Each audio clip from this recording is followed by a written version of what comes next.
David Knight, and we're going to be talking to Paul Craig Roberts right now. He's joining us, and of course, he served as the Assistant Secretary of the Treasury to the Reagan administration.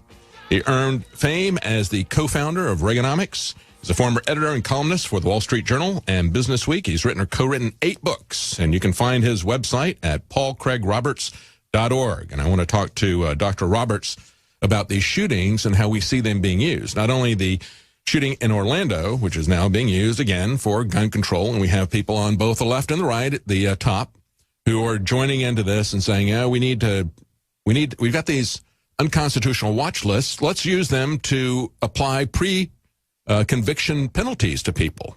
Isn't that great? Isn't that great? And the first one we're going to do openly here is going to be take away your firearms rights. And then we have this massive vote coming up in England on Thursday, something that has a big impact on whether or not the European Union is going to unravel from the bottom.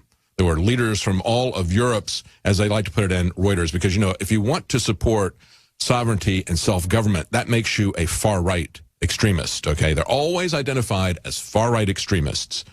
And you had people meeting this last weekend on Friday.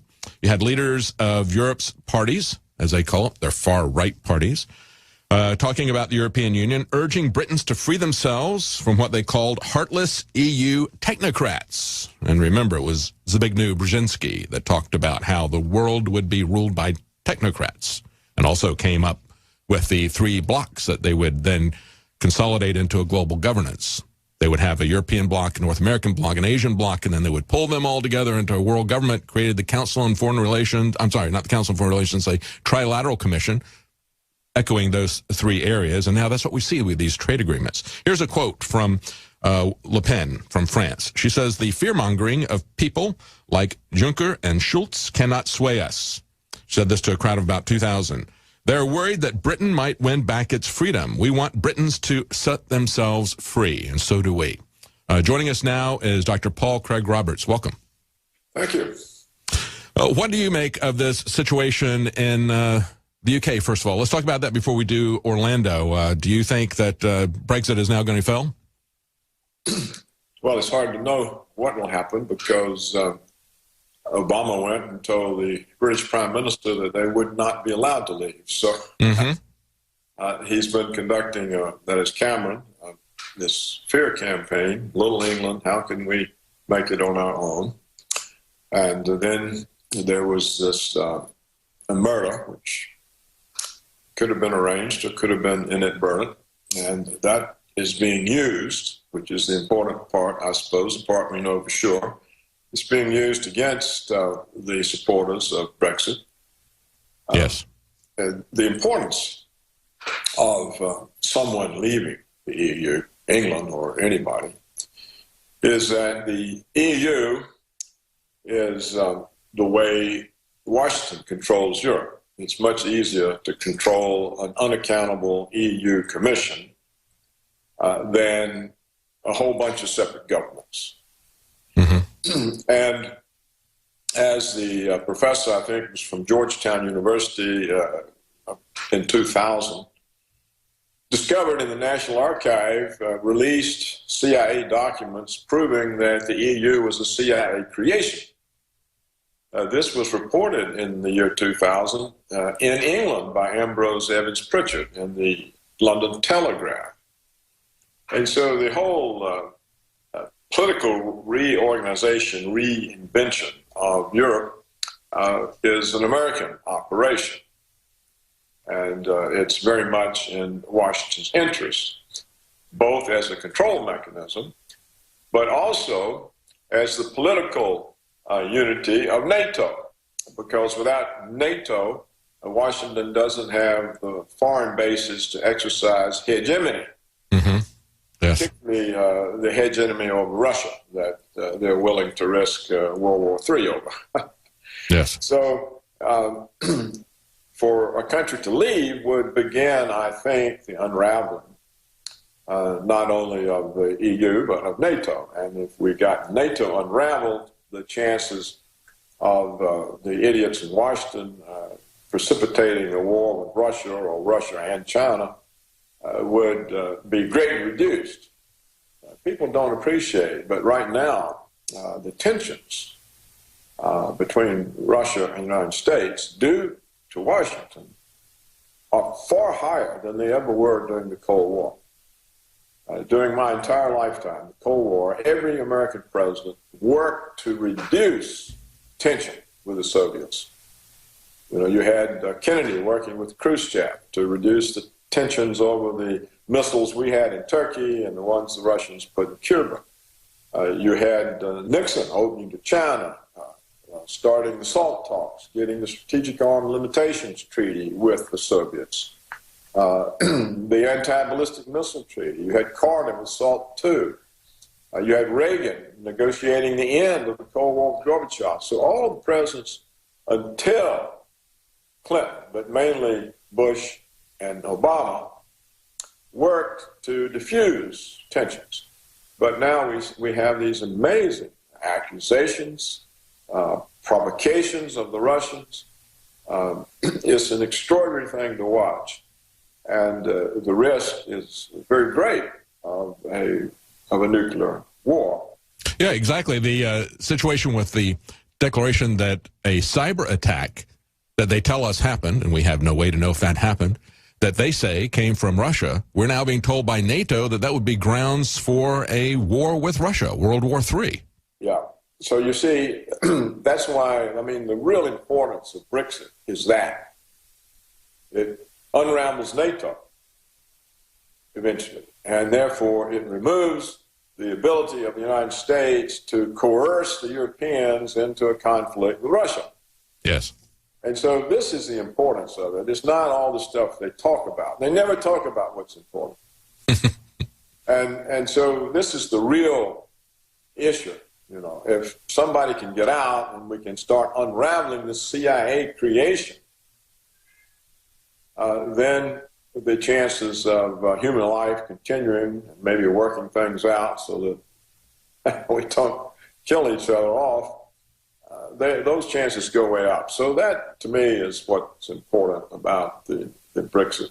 Of course, it's kind of hard to see the British simply dissolving themselves as a nation and becoming Europeans, because the English system of law is totally different. You know, it was the English who gave us accountable government. It was the English who made government accountable to law. It made law a shield of people rather than a weapon in the hands of the state. To see all that just disappear and British become some other entity, it's kind of hard to imagine. Well, clearly I can see it happening even in America, Dr. Roberts, because we have this watch list is clearly something straight out of the Star Chambers. We've been warned about this by numerous authors who've talked about dystopian totalitarian societies where you are charged and you don't know you're charged. Punishments are applied to you without you ever being present at the trial. And essentially that's what we're seeing now with these watch lists that they're trying to bring in. Well, it's really even worse than that with the suspension of habeas corpus, because they just pick you up and throw you in the dungeon and never give you any explanation. That's right. Or they can simply assassinate you on suspicion that you might be in some way connected with terrorism. And we've already seen that flaunted in our faces through the NDAA, saying we can just pick you up, the military can pick you up, we don't have to give you any due process, we can hold you indefinitely, we can ship you to another country to torture you or whatever. I mean, this is right in our face, and now they're doing it again, and it seems to me like they've got everybody at the top, both left and right, complicit in this as well. We've got to take a break, and we're talking to Dr. Paul Craig Roberts, the Assistant Secretary of the Treasury during the Reagan administration, father of Reaganomics. He's going to be joining us again when we come back. Stay with us. We'll be right back. Let's go to Dr. Roberts now. Dr. Roberts, we were talking, and you mentioned in the last segment that one of the key reasons for Britain to leave, that is important for all of us worldwide, is to put some controls on NATO. NATO is getting very aggressive. We've just seen that they said a cyber attack, if they can identify it and tell us that they were attacked somehow and that they identify it as Russia, then they say they're justified to start World War III. We've seen this kind of aggression against Russia as they move into the Crimea as well. The same people who say, oh, we're all for Ukraine seceding from Russia, but Crimea can't secede from Ukraine. I mean, that should tell people something right there, shouldn't it, Dr. Roberts? Well, it's just part of the neoconservatives asserting world hegemony.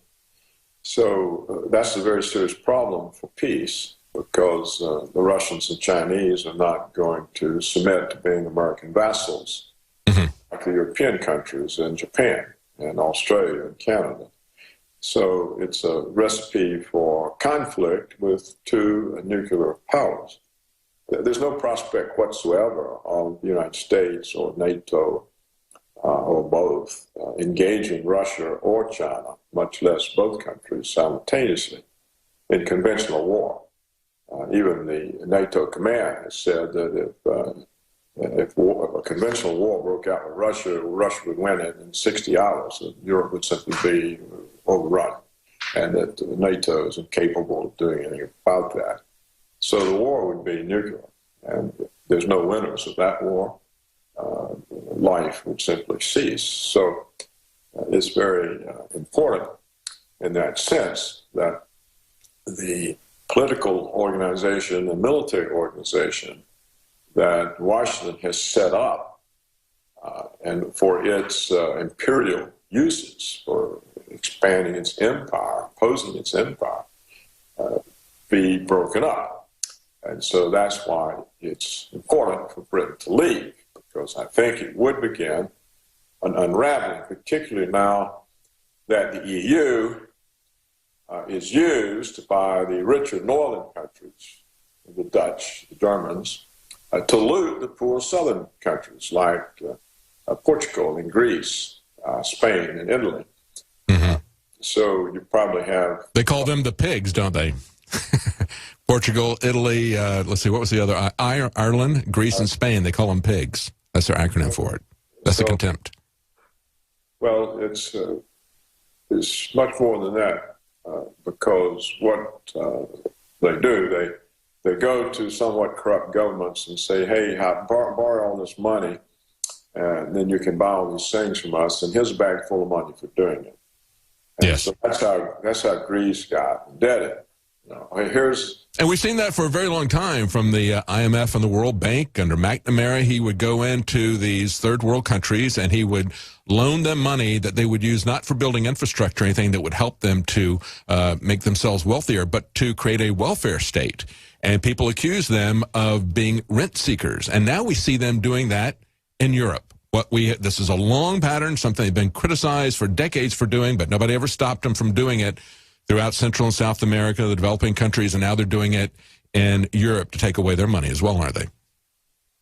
Well, they get them indebted so they can loot them, so to sell off their national assets to first world corporations at pennies on the dollar. Like the Greeks are forced to sell off their municipal water systems, their ports, their protected national islands. They're forced not to have a welfare system, but to dismantle it so that they can pay the banks. For example, the Greek pensions have been slashed to the bone, public employment slashed to the bone, medical care, education, and that money instead is transferred to the Dutch and German banks.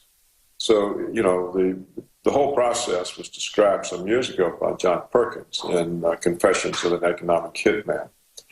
So what we were saying is that with the EU now turning on its own members, the Greeks, the Irish, the Portuguese, the Spanish, the Italians, there's plenty of reason for the system to unravel. So if a major member were to vote to exit, such as Britain, that would probably be the death knell of the EU, and that would in turn lead to the unraveling of NATO. And therefore, this would remove the ability of Washington to cause conflicts. It would tend to leave Washington more isolated, unable to control the other part of the Western world, which serves as a cover for Washington's aggression.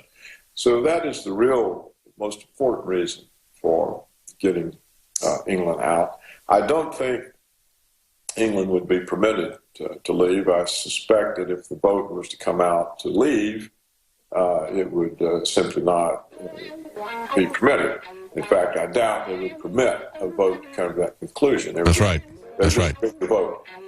We're going to continue to talk to Dr. Roberts when we come back. We're going to talk about the aftermath of the shootings, both in the UK and in Orlando, and his analysis of both of those events and the impact that they could have. We'll be right back with Dr. Paul Craig Roberts. I'm David Knight.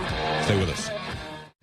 Welcome back to the Alex Jones Show. I'm David Knight, and we're talking to Dr. Paul Craig Roberts, the former Assistant Secretary of the Treasury during the Reagan administration, co-founder of the Reaganomics. And we had an article of Dr. Roberts back on June 14th, beginning of last week, saying it will be impossible to get any truth out of the Orlando shooting. I wanted to follow up with Dr. Roberts and get his comments on the many strange things that have come to light out of Orlando, as well as, of course, how it is being used to say that we have to take everybody's gun rights, not just this guy. And we can't do any background checks on the people that Obama is bringing in by the tens of thousands. No, we're going to take away your Second Amendment rights to protect yourself, to defend yourself against the government. Your comments, Dr. Roberts. Well, I don't think we know what happened, and that's what should stun us. Because if you have 103 people shot, there has to be massive evidence all over the place. Yet we've not seen videos of the numerous ambulances, the numerous emergency medical technicians that would be tending to 103 casualties, half of them dead, half of them wounded, according to reports. I challenged my readers, of which there are a great number, to help me to prove the official story. And we found we were unable to find any evidence for it other than statements of government officials. We don't see the massive evidence that would be apparent if such a mass shooting actually occurred. So what I see in this is the same sort of pattern I see in other instances. There's a story prepared, and the minute the announcement of the event is given, the story is given. Mm-hmm. So we get the explanation with the announcement of the event. So somehow the government knows instantly who did it and all of that. So, but in lieu of bodies, we get photographs and lists of names. That's true. That's true. And, of course, now we're now finding out that the psychiatrist who supposedly evaluated him so he could work for G4S, so he could get the statewide firearms license, she's now saying, I wasn't, that they put my signature on that form. I wasn't even in Florida there. I wasn't even working in Florida at the time. And yet that form was used to get him the license that he needed to work for the private security firm, the largest in the world, G4S. Then it was used to get his statewide firearms license when he was being investigated by the FBI all these different times, and they kept shutting this down. One of the times, the FBI director, Comey, says, well, you know, he was also holding this license from this large private security firm. So all of this stuff is built on this house of cards, and yet these people tell us that they're going to vet everyone for firearms, even though we see the disaster that they did here. Even if you believe their official story, it's starting to unravel around the edges as far as this phony background check. And, of course, a watch list is nothing but a background check. But they don't even want to do background checks on the people that they're bringing into this country. So the whole thing is based on a lie. It's based on smoke and mirrors, isn't it, the conclusions that they offer us? Well, my point is, how is it we can't find out? Yeah. Yeah. So that's really what should puzzle people, is how hard it is to get any kind of definite handle on it. I see from reports that the media flocked to the hospital, but only to interview one of the victims, this guy Angel, whatever his name is. So you have all the press interviewing one victim. Where are the other 52? Mm-hmm. Mm-hmm. It's like Sandy Hook. We get photos and list of names. We don't see any body bags. We don't see any ambulances, any emergency medical technicians. The whole thing, and what's so astonishing is that they feel confident to pull these things off over and over and over, and people seem to be okay that all they get are government statements. And they're repeated endlessly by the media. We don't ever get any investigation, and nobody ever shows any real evidence. There are always crisis actors on the scene. And what you see is a population that's just so gullible, it has no chance of protecting its liberty or its gun rights or anything else. I said some time ago, I pointed out some time ago, David, that of all of the provisions in the Bill of Rights that make law a shield of the people, the only remaining one is the Second Amendment. And that's right. The Second Amendment is inconsistent with the police state, which we now have. The Congress seems to be okay with the police state. The bulk of the population is okay with it. The legal community is okay with it. We continue to have the violation of habeas corpus, due process, privacy, endless spying without warrants. All of these things are not only unconstitutional, they're illegal under U.S. statutory law, and yet nothing is done. There's been just this acceptance of a police state in order to save us from terrorism that we really don't even know if it exists or not. I mean, all the terrorist events seem to be FBI stings. The FBI admits, the public was never in danger. We caught them before they could do anything. But we all also get the story that the FBI organized them in this fake terrorist attack so they could be arrested. And we find out the real reason the FBI does this is that Congress gave a supplemental appropriation of several billion dollars a year for the FBI to be proactive and prevent attacks. And so as there are no real attacks, they have to go out and organize them so they collect this several billion dollars. It's kind of like the watch list. We were talking about this on Friday, and Rob Dew came in with a list of all these people. Listen to all the people who had a 4-year-old, a 5-year-old, a 6-year-old, an 8-year-old, an 18-month-old toddler. All these people were on the no-fly list. Right. They were told they could not fly. So we're getting false positives. You had Ted Kennedy, who was on the no-fly list as he was a senator. You got all of these different things happening, and yet we're told that that needs to now be a checklist to take away people's rights. And even the FBI director said from a pragmatic standpoint, he told the Attorney General, Loretta Lynch, he said, if we really are investigating these people, you're going to alert them to the fact that they're being investigated by saying, no, you can't buy a gun. So he says even from a pragmatic standpoint, it doesn't wash, but it doesn't wash from a constitutional issue. David, there's nobody to investigate. Right. The whole thing is a hoax. Right. So and the FBI knows it. Right. But we're just trying to reach out to the people who have one foot in the official story and one foot in reality. I mean, we had, Dr. Roberts, we had Gretchen Carlson, I don't know if you saw this or not, on Fox News, and she comes out in favor of an assault weapon ban. When she was questioned and people came after her on Twitter, she made the amazing statement that first of all, the thing everybody says, well, it doesn't have anything to do with hunting weapons. But she said the Second Amendment was written when we didn't even have firearms. It was written before firearms were invented. You stupid people, I don't even know how to deal with you. You're so ignorant. Yeah, well, why did it say the right to bear arms? Yeah, I guess that was slingshots or crossbows or something in her mind. I don't know what she thought that was. Well, whatever she says, it's really not what's important. What's important is the lack of skepticism on the part of the public, yes, of official statements. And this enables the government to pull off the most transparent kinds of operations. It enables the media never to investigate. I mean, why didn't the media go to the morgue or to the hospital? Or why, if we've got 103 casualties, there've got to be ambulances all over the place. Why don't they show them? Where are the emergency medical teams? Where nothing is ever shown, and the media never wonders or asks or says,